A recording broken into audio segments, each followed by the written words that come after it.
What's going on, FA Nation? Happy Wednesday, John. We are halfway through the week. Yep. We have a big 10-game slate on tap, the biggest of the week. You were the man behind the curtain, in front of the curtain, in the curtain, doing the playbook. How are you feeling about the slate, the breakdown? How are you feeling about everything? I mean, there's some value. It's not great value that's opened up tonight. Every basically star player is on the slate as well. I think you're going to see not exactly stars and scrubs. I don't know if you can really go the 2-star spend up tonight and not have some guys with floors that could get you 10, 12 fantasy point production and ruin everything for you. But I think there's some interesting lineup builds. I think you're going to see ownership spread pretty far across. And like I said, I've really made some really nice fair and balanced lineups that don't have any of the top tier guys in terms of pricing. And, that worries me a little bit, worrying if like a Luka or a Towns or, something like that, Giannis go for 60, 70, 80 points, and I'm missing out. But I think there's a lot of different ways to go with your lineup builds. There's some good matchups tonight. A lot of teams on a back-to-back, which also is like a little worrisome. You just don't know how exactly minute shares can turn out in those situations. So it's an interesting slate. I think there's going to be a pretty even spread of ownership, which is always nice. And like you said, it's our first real big slate of the week. Yeah, 5 teams on a back-to-back, which is very strange considering that's a lot of teams playing on second legs. Just quickly, Vegas totals we should, take note of. Milwaukee, Detroit up 4 points to 224, 8.5 point favorites. Milwaukee on the road. 228 in Atlanta, Brooklyn. That's up 6 points. It's opened at 222.5, up to 228.5. Brooklyn 3.5 point favorites on the road. That is a big adjustment throughout the day. Something that line has moved quite a bit. I mean, the only thing that's really happened there was the fact that DeAndre Hunter got ruled out, right? Right. Something that I wouldn't imagine should have impacted the spread too much. But I mean, obviously everybody's just betting the over on that game. So two bad defensive teams. Honestly, more than the Hunter news. 222 in Memphis, Chicago. Another line that has moved up 3.5 points. Chicago 6.5 point favorites at home, and then Minnesota, Dallas 229.5, and Dallas 5 point favorites at home. Those are the most notable game totals. But John, let's hop into the playbook. You have joined the ranks of players that you like, but not making the playbook. We will break them down with the point guard position. But let's start at the top because we have star power, and we have star power throughout this slate, throughout the playbook, and that's Luka Doncic, Trae Young. And I know the answer to this question, but maybe because the spot, maybe you like Trae a little better. But who do you prefer? I mean, Luka obviously, is right now maybe the best player in the NBA, probably aside from Giannis. But does the spot that Trae Young is in, does that appeal to you a little more, considering Minnesota is starting Wiggins at point guard these days? Right. I mean, I want to play them both. On FanDuel, I actually, the example lineups are out. I did get a Young Doncic pairing in there for one of the example lineups, and I think that could be slightly contrarian given the value play that's at point guard today on a site where you need 2 guards. I think a lot of people will pick one or the other and go down. I'm giving you the option to play both. It's how do you go against Luka though? I mean, Andrew Wiggins is a position we've targeted defensively now for years. It's not like that's gotten really any better for Minnesota, him defending the guard position. And it's not like Luka is going to be undersized in this spot either, where Wiggins is typically, as a guard, had a size and length advantage. Luka's a 6'6" guard, and we'll say 6'6" lightly. It's just too hard to 28 minutes in the blowout last night, still put up 65. Triple-double upside is certainly there. He's so good. He is just so good in year 2. It's unbelievable. You have to play him in my opinion. I think if you're game stacking that Atlanta game, and maybe the increased point total on that will actually swing some ownership down towards Young, which could be good if you're looking to play Luka. Young coming off a really bad game, only 30 or so fantasy points. I think the other night really let pretty much everybody down because his ownership was pretty high there. But I mean, he's got 50, 60 fantasy point upside in his own right that we've seen. Now you're talking about a matchup against Brooklyn, the point total, the home game, the close spread. Everything's leaning towards Trae Young as well. But he doesn't have like 80-point upside. And that's what Luka does because he can give you a 40-point scoring triple-double. That's in his bag. So, for 1,200 more, you get the 80-point ceiling. 2,500 less, you get the 60-point ceiling. So I don't think you can go wrong. It really depends on how comfortable you are playing some of the value today. Moving down the list, we have two really, really strong mid-tier plays in Damian Lillard, who just seems too cheap on DraftKings, and Spencer Dinwiddie, who just continues to churn out 40-plus fantasy point games without Kyrie Irving. Are we leaning one way or the other, or are they both just extremely solid in their own right? So on the podcast, I was definitely a little bit more bullish, I think, on Lillard. I think you and I both really like the spot. Given the price point, we're just used to seeing 9K Lillard, in our face, and to see him, at 81, we're like, oh man, against the Kings, he's really done well against the Kings this season, and both those games were on the road. But I think I'm leaning more of him in GPPs than cash in this matchup here, because Melo, believe it or not, it is what it is. They all have like a 26% usage right now. Like Melo's jumped in there, and it's not that he's taking away sort of the overall production, but there are just the facts are there's less shots going around for a guy like Lillard to take. And the fantasy production has kind of been hurt because of that. We haven't seen 50 or 60 fantasy points since Melo's been there. It is a back-to-back, and we don't know how Melo's going to handle his first back-to-back since basically rejoining the NBA. Maybe they even limit him a little, and so maybe that boosts up Lillard here a little bit. But for me, I think he's more of a GPP play, and Spencer Dinwiddie, you can play in all formats, cash or GPP. He's a lock for 40 fantasy points. Gets a Trae Young defensive matchup, which we've absolutely been tearing apart here of late with him on there. And you talk about the usage rates of these players when guys are off the floor, and with Kyrie Irving and Karis LeVert off the floor this year, we've seen I've mentioned sort of like James Harden-esque level usage rates for Spencer Dinwiddie. It's 33%, almost 34% usage rate, 1.37 fantasy points per minute for Dinwiddie there. So just incredible production, great upside, good matchup. So all formats for Dinwiddie, GPP only for Lillard for me tonight. It is worth noting for Portland, no starter played more than 30 minutes due to the blowout last night. So maybe a little good rest for that for the Portland Trailblazers coming into this game. You do have Kemba Walker written up top, and you do have an interesting Derrick Rose also written out. But Rose is pretty contingent upon Luke Kennard, considering this is a back-to-back for Detroit, and Detroit already kind of limits Rose as it is. Right, exactly. He comes off the bench for Rose, but I jumped on before we jumped on air. I was, I know Derrick Rose is your boy, so I kind of teased it a little bit. And with Kennard off the floor, Rose has an over 30% usage rate and 1.5 fantasy points per minute this year. Now, Rose comes off the bench. Kennard usually goes to the bench when Rose is on the floor, so there's a lot of minutes there in which Rose is kind of running that second unit, and Kennard's not there anyways. So now not having Kennard on the floor at all, even if Rose still only plays his 25-minute role, definitely I think that's fine. And for Kemba, there's no Marcus Smart tonight, so he's going to have the ball in his hands a little bit more. Smart got injured in that game against the Knicks, and I don't think it's a surprise that Walker put up 10 assists in that game. He had I think it was like his first or second double-double of the year for the Celtics there. He had 40 fantasy points. Miami's coming off that overtime game on a back-to-back. I know they can be tougher defensively, and they have in the past played at a slower pace, but I think this is a good spot for Kemba as well. $7,600 on DraftKings, I think is a pretty fair price, and only $7,700 on FanDuel for 40-point upside tonight. Because, like I said, Marcus Smart, for all of his defensive prowess, he also takes more shots than he should. So those shots will be available, I think. They go around kind of the big three there with Kemba, Tatum, and Brown, who we'll talk about in a little bit as well. We have Markelle Fultz in the mid-tier, but I think a lot of ownership is going to go down to this value tier. And there's about 4 options we have at point guard, we have the two Memphis guys in DeAnthony Melton and Tyus Jones.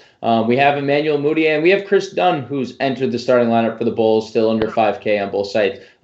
You have Melton and Mudiay in the playbook. Are those your preferred options, or could you see yourself rostering the likes of Dunn or Tyus Jones as well? I think you could certainly play Tyus because he's going to start, and I was skeptical about Melton after the first game. I was like, can he really go ahead and fill up the stat sheet like he did in back-to-back performances, and then he did. So, is that what he's going to be, in that second unit? Because again, they really don't have much, on the Grizzlies in terms of depth to run that unit. So maybe he does and just takes advantage of it. So I'd rather play Melton over Tyus. Tyus is going to start. If you're more comfortable with that, go ahead. I'm not really in on Dunn. I like them better maybe coming off the bench. I don't know. I mean, he's not a great scorer. He really needs to get those secondary stats. I know Memphis increases the pace and they'll play faster. But it's just not, I don't think it's really a spot I'm too much in love with here. Like, he had 3 steals and 2 blocks in the last game against Memphis to get him 24 fantasy points. So, like, is he capable of doing that again? Sure, but I don't like to count on a guy needing blocks and steals for production. Not to, leak our ownership projections, Chris Dunn, 4th highest projected owned player on FanDuel. I mean, I get the matchup. It's the matchup. I get it. I think there are other options that you can go there. Let's move over to the shooting guard position, John, where we likely will see the return of D'Angelo Russell. We have Zach LaVine coming in on a tear. We have Andrew. Shooting guard has been one of the most fun positions to attack this year. It is really stacked here at the top. Wiggins, Mitchell, LaVine, Russell. Break it down for us because it's hard to sift through. We want to try to get all of them, I think. Yeah, I mean, it is. And you mentioned him. Like, Russell's coming back. He's probable. He's not, like, officially in, but, I mean, I don't think you make him probable to play and leak all that probable news if you're not expecting him to go ahead and be in the starting lineup. And he has just been an absolute beast this year. I mean, whatever it's been, the injuries, with Steph Curry ruled out, obviously dealing with his thing. It's been the D'Angelo Russell show in terms of offense. He had, 50, 60 fantasy point upside, 35% usage rate this year, 1.4 fantasy points per minute. So he steps on the floor and just kills everybody else. Like, nobody else on that team scores. Nobody else on that team takes the shots. Like, it's D'Angelo Russell and everybody else is really taking the hit. So if he's back, it's a good spot for him against Charlotte. I think that's fine. I'm not too worried. Again, it wasn't like a knee or an ankle or anything weird. There's a hand injury, so I don't think it's going to be a conditioning problem with him to get back in his basketball legs. So, he's perfectly fine. Wiggins in a great spot here against Dallas, in a good game for him to go back and forth and sort of game stack, with Doncic if you want to. He's in play. Love Donovan Mitchell. We think, there's obviously Mike Conley's ruled out. We talked about Emmanuel Mudiay as a value play that I think a lot of people are going to be on tonight. Point Donnie could certainly be back and play like we saw last year at times where that always increased his overall fantasy upside. So, that tier is impressive. I like Zach LaVine a ton going back and forth in this game with Memphis. He went for, I think it was 55 that first game against Memphis as well. And then in the top, where I don't break them down, but I mean, Buddy Hield's in a really good spot against Portland, and Devontae Graham. We've been playing Graham all season long. He's going to give you mid-30s to 40 fantasy point production. So against Golden State, and possibly against D'Angelo Russell, all great spots here for that whole group of guys. Tough to really decide. And if you can play on DraftKings or Satellite Fantasy Draft, you can play multiple and get the exposure you want. There are a few lower tier options in Dillon Brooks and Bruce Brown. I think both viable, but ultimately this feels like a position we're going to be spending up on. So I think you can sprinkle in some Brooks. I think you can sprinkle in some Brown. But at the end of the day, let's spend up at shooting guard and let's move on to small forward where star power, John, once again. We have Giannis in a spot in a total where we could actually see Giannis get a full allotment of minutes here, which we haven't seen in a few games. And we've seen, you mentioned it, you alluded to it on the podcast last night. he's still giving us 50-plus fantasy points in 19 and 24 minutes, respectively, his last two games. Right. What happens tonight against Detroit if we get 35 minutes of Giannis? Yeah, I mean, that's the question, right? I mean, that's where the trouble I've had in making lineups and my fair and balanced approach is if this game, only 8.5 point spread, stays competitive, I mean, he's got 80 fantasy point upside. So, again, he's not in a spot I'm going to tell you not to play him because of what we've seen him go for 50 in 20 minutes. It's just, are you comfortable with the notion that a blowout could occur? The Bucks are a better team. Positionally, their strengths and weaknesses are better than where we're going up against Detroit. Bledsoe has an advantage at the guard. Middleton will have an advantage at the wing. Giannis versus Blake Griffin's going to be an advantage. The only spot where you give the check plus box to Detroit is Drummond over Brolo. That's about it. So maybe Drummond clogs the lane and can keep Giannis out a little bit and keep it competitive, but. Again, GVP only play, I think, just for wary of the blowout. Yeah, Milwaukee on a 12-game winning streak right now, so definitely something to worry about. So you don't have LeBron, and that's fine because I'm completely with you. It's probably a tournament. It's definitely a tournament-only play. Second night of a back-to-back after playing in Denver, going to Utah. I think we're both in agreement where you could play LeBron in tournaments. But you don't need to tonight because I think there are just simply better options. Moving down your small forward list, we have Jaylen Brown, Danilo Gallinari, Bojan, Joe Harris. I mean, these are some of your favorite players throughout the years. Literally three guys in a row that you have gushed over in Gallinari, Bojan, and Joe Harris, and then Jaylen Brown's on your Celtics. Where do you go here in the small forward position? Yeah, well, I mean, Brown's obviously the more expensive than the group. And I mean, no Marcus Smart again. I keep saying it over and over again. But, Brown has showed 40 fantasy point upside, fairly regularly. It's not every game, obviously. He's going to have his ups and downs. But, we saw it just a couple of games ago. He went for 41 fantasy points against the Knicks. Then he died a little bit against Brooklyn, had 19. For that, 47, 32, 45. So, he is very capable of putting up 45-plus fantasy points at 7K against maybe a tired, Heat team again on the road, back-to-back, overtime game. Maybe they even come into a blowout there, So there's some potential there. But you're right. The next grouping, I mean, that's just my hit list of favorites. Gallinari's fine.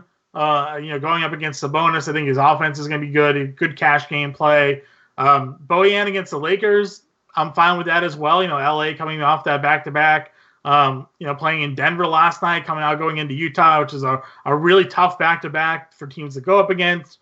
Bojan, even if he starts off slow, has shown to pick it up at times this season. And I'm not too worried about the last two games in which Utah got blown out. That was the end of a 5-game road trip for them. I'm sure they were tired, so give them a day off, give them back home to really bounce back there. And then you want exposure to that Atlanta-Brooklyn game. I want exposure to that Atlanta-Brooklyn game.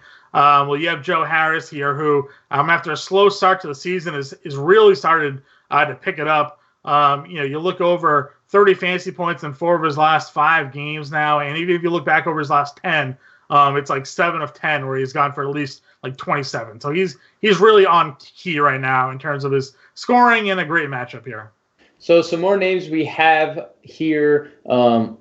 I think we're all in agreement here at Fantasy Alarm that Joe Ingles is a fantastic value option today. He's garnering a lot of FanDuel ownership. He almost triple-doubled with Mike Conley off the floor his last game. And then you have John Isaac and Kelly Oubre at the top. So why don't you break down those 3 guys? Yeah, well, I mean, again, we're talking about, at the top, if you want to talk about Isaac and Oubre, they're likely going up against one another. We like Orlando right now and no Vucevic. Isaac gets a good usage bump. We can block shots and rebound. And if the shot ever drops, then we've seen 50 fantasy point upside out of him this year. And then Oubre, we're sort of seeing that right now again. The last couple of games for him, 33, 48 fantasy points. Minutes have been through the roof in good matchups. Orlando does play slow. Phoenix is going to force them to play a little bit quicker than they're used to. We saw the Wizards and Phoenix really pay off for a lot of fantasy teams last night. So maybe, tonight it's Phoenix time to go up against Orlando and get them to play quicker, and both teams kind of go back and forth in a solid game. Let's move over to power forward, John, where we have Domantas Sabonis topping the list per usual in a revenge narrative. And I'm not as big of a narrative guy as you are, but he was smashing this spot the last time, and then they pulled away and he got taken out before the fourth quarter. We have Jason Tatum, Bam Adebayo, Jaren Jackson Jr., the rest of the positions at the top. How do you break them down? Who do you like in cash? Who do you like in tournaments there? So, we're desperately waiting this Jonas Valanciunas news because Jackson could be the top power forward / center if you're on DraftKings of the slate, power forward on FanDuel. He had, I think it was 45 fantasy points in this first matchup against Chicago.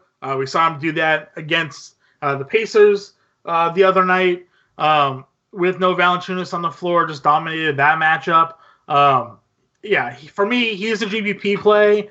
But I really want to see Jonas Valanciunas either in the lineup so we can play Joan Val, or out of the lineup so we can go ahead and get all our Triple J exposure. Sabonis, you get the revenge narrative, Gallinari defense. He's a lock for 40. He's a great cash game play. He doesn't have the upside though. Like, he's never gonna. I can't remember a time where he's gone for like 50 plus. It seems like he goes for like 43, and you just set your clock to it, and that's what he's going to give you. So, you're looking at 8,800, 8,300, and you're like, he's really only getting you 5x. It's rare that he gives you more. I would love to see it, but in cash games, lock him in. I think he's very safe. Everything I said about Brown and Kemba can be said for Tatum. He went for 58 against the Knicks. He's definitely the leader of that, offensive group there in Boston going up against Miami tonight. Super streaky though. He started off the year on like an incredibly cold streak shooting with the ball, but his ability to fill up the stat sheet kind of helps you out there as well. And then if you want to talk about, guys below them on Phoenix, you have Dario Saric, who's been killing it of late himself. 35 fantasy points the other night. He's got double-doubles in 3 of his last 4 games. The playbook is showing Chuck Diallo in red right now. So I don't know if that just updated for you also, which would indicate that, Kaminsky then is in the start? Yes, Kaminsky is the starting center for this evening. Okay, so Kaminsky, I think, is power forward eligible on FanDuel. I think he's power forward center. I put in the playbook, I like whoever is starting. It's unfortunate that's not Diallo because Kaminsky's more expensive, but I think you can go ahead and put Kaminsky in those lineups as well. Another power forward on FanDuel, but a center over on DraftKings is Bam Adebayo. Love going against Boston front court. I know it's the back-to-back and whatnot, but a really strong spot for him as well. Let's rapid fire these power forwards with cash or GPP. Ready? Jabari Parker. GPP. Nemanja Bjelica. He would be a GPP player as well. If Bogdan is out, would you consider him in cash? Yeah, I guess so. He's been relatively consistent, but he is Nemanja Bjelica, so there is a floor. There's a floor there. But he's gotten 30 a couple times lately, so sure. Aaron Gordon. He's a cash game play for me tonight. And Kyle Kuzma, but we know Davis is playing, so he's probably off our player pool, right? There's always time for Anthony Davis not to play. So if you're on DraftKings, you'll have the advantage of possibly late swapping. But yeah, Kuzma for me, if we were trying to manifest the AD benching like we did before and mentioned on the podcast, I would have really liked Kuzma, I think, in the spot, but doesn't look like it's to be. Let's finish this up at center, John. Another loaded position, and it could get even better if we do, in fact, get Jonas Valanciunas active. There are early indications that he's going to play because it's only an illness, but we don't have anything official yet. So he sat last night with the illness. So I was hoping maybe they sat him last night to play him tonight. That's my hope. Two nights ago, Memphis didn't play last night. So he's had quite a while too. But we've seen multiple illnesses this year extend like weeks. So they share locker rooms, man. Those things go on. True. I mean, we can't all be the Patriots and take 2 planes to games. Karl-Anthony Towns and Andre Drummond top the list. Towns in a massive game total. Drummond in a massive pace-up spot and is significantly cheaper. Which one do you prefer, John? I think I'm going Towns still. Just given the matchup, I can't say given the ceiling because we've seen Drummond go and put up massive numbers this year. I mean, even he played 31 minutes last night and he had an incredible stat line of 4 blocks, 5 steals to go at 17 and 14. He usually plays more than that, but it was a blowout. So the upside's certainly there for Drummond, but I just like Towns a ton. Whether it's going to be Dwight Powell trying to body him to begin the game or the foul-happy Kristaps Porzingis who can't seem to find his way to stay on the floor half the time either. This is just a great spot for Towns. So, and if our ownership projections are correct for DraftKings, he's under 10% tonight, then I will be trying hard to get some Karl-Anthony Towns in my lineups tonight.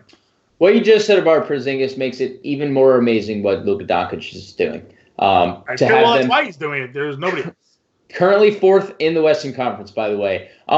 Moving down the list, we have Hassan Whiteside on a back-to-back, but he's been pretty good in back-to-backs. We have Steven Adams, who's been quite consistent lately. And then some names up the top you have written down, Rudy Gobert, Wendell Carter, Jared Allen. So why don't we break down the rest of the position before we get out of here? Yeah, well, I talked about Joe Val already. He'd be my favorite center if he starts. Right. He just crushed them earlier this year, 10 points, 13 boards. In 18 minutes, every center that's gone against Chicago has dominated them. So it's just facts of the matter. I know. Thanks. So I think Joe Val, if he's active, he's my number one. Whiteside had 10 blocks a couple games ago, so that was against the Bulls. Go ahead and against Sacramento, his former team, he only played 26 minutes because of the blowout. He played 30 minutes pretty consistently before that, so he's a guy I think you can look at. Love Adams and Cash. I think Miles Turner is not going to give him any trouble in the paint tonight. And then another guy, if you just looked at his recent production, even though he's in the mid-20s, he's been very strong for OKC. So good spot for him there. I played him the other night, had 36 fantasy points. It was perfect. And then you talk about the guys at the top. Rudy Gobert, he's fine. In spots where we don't think Rudy Gobert is going to have a good game, he finds a way to have a good game. He went for 50 the other day against Embiid. Back home against a Lakers team on the back-to-back. This could be another good spot for Rudy Gobert. We're just overlooking him. Wendell Carter, if it's Triple J that he's matched up against tonight, good spot for him. The double-double's going to be there. It's a pace-out spot. Jackson, a very foul-happy counterpart for Carter as well. So maybe he has some success there on the offense side of the ball. Then Jared Allen, we just like to attack the Hawks almost as much as we like to attack the Nets at the center position. I know DeAndre Jordan is back. You could probably go back and forth on either or of them, but Allen tends to play more minutes. And then if you wanted to, James, and stick with our play centers against the Nets, Damian Jones is there. He played 25 minutes the other night and actually had a good game. So, dart throw. Dart throw on a slate with minimal value, so it's not the worst idea. There was increased minutes because of a blowout. I will say that. But, John, it is 6:30, ending on the dot. Any final thoughts before we get out of here? Nope, lineup's already out. All the content's out. Sean's in there answering questions right now. So, if anything breaks, we'll certainly be the one there to update you. But for now, it's a good slate tonight, guys. Good luck, everybody. And thank you to Matt Sells for the production aspect. And we'll catch you guys later.